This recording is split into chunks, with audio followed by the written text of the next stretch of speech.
Hey folks, in looking at choosing a headset for a new bike, I came across the Cane Creek, the 40 series and the 10 series, and since aside from the spec sheet I couldn't find much information online, here's how they compare.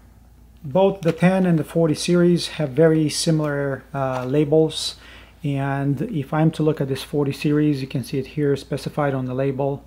It is the ZS type. There's three types of headsets depending on the bearing location. This particular one is the zero stack, meaning that you have the bearing sitting into the pressed-in cups. Then the first number that you have up here, 44, that is the external dimension of the cup or the internal dimension of your head tube, the frame head tube, followed by 28.6. That is the millimeters of the steer tube of your fork. Looking at the bottom bearing, again ZS, 56 gives you 56 millimeters external dimension of the cup or internal dimension of your head tube, frame head tube. Then /40, that means your steer tube of your fork is 40 millimeters. And because this one was 28.6, this one is 40. That tells you that this is a taper head tube. If you buy these headsets retail, like this one is, they come like this. Is your little cap with the Cane Creek engraved on it, of course. You have the bolt, you have the star nut. Also in the retail box you have this installation guide.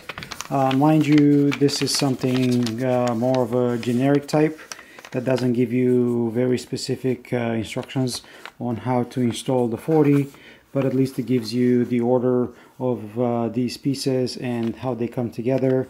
And yeah, if you're new to this, you might find it useful. As you can see, the graphics are very similar here. That's your 40, that's your 10, and here there. This top cover of the 10, if you look here, that light blue, that's an O-ring that prevents water and dirt from coming in from the top. Then you have this little compression ring, which is made of plastic. This is split. Is the usual design is mostly to center your bearing that you can see over here sitting into your top cap. I mentioned dimensions to you earlier. This has to be 44, and it is 44.19. Again, you expect that to see on your head tube. The bottom cup here, this has to be 56, and it is 56. You can see it. Bottom cup that I showed you, the bottom sealed bearing. You can see the little angle over there. And then what's different here on this 10 series is that the crown race is made out of plastic, and as you can see it here, is split. Now the crown race is what goes here on your steer tube. Obviously, having it made of plastic makes it super easy to install. You don't need a press or anything else. The 40 series, you see this top cap has the compression ring. Remember the split one from the 10 series? So this little ring is integrated into your cap. You still have that blue O-ring to seal it properly.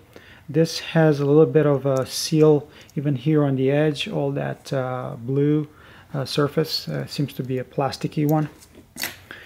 Then moving on, you have the bearings. Easy to identify which one is 10 series, which one is 40 series, because one has one is blue, one is green. This is supposed to be better quality. They feel the same to me in my hand, hard to tell. Then you have the top cap. So again, is a 44, identical with the other. Then your bottom cap, Cane Creek and 40 over here. The 10 doesn't have anything. Not that it matters really. Same thing with the bearings. One is green, one is blue. They're interchangeable, so you can use the higher quality bearing into the 10 cup if you want to. You can see there. And then finally, what's extra onto the 40. You see the crown race, which is made of steel and provides you that an extra rubbery surface here just to seal the bottom bearing. I expect the 10 to need a bit more maintenance, meaning make sure you grease the hell out of this bottom bearing, and aside from that they should work just fine. Which one should you get? I don't know. I got this 10 for steel, something like 12 bucks. This one is like something like 50, so it was a no-brainer for me. That's pretty much it. If you guys have any questions, let me know in the comments below. Don't forget to keep an eye on my channel. And until next time, thanks for watching, guys. Cheers.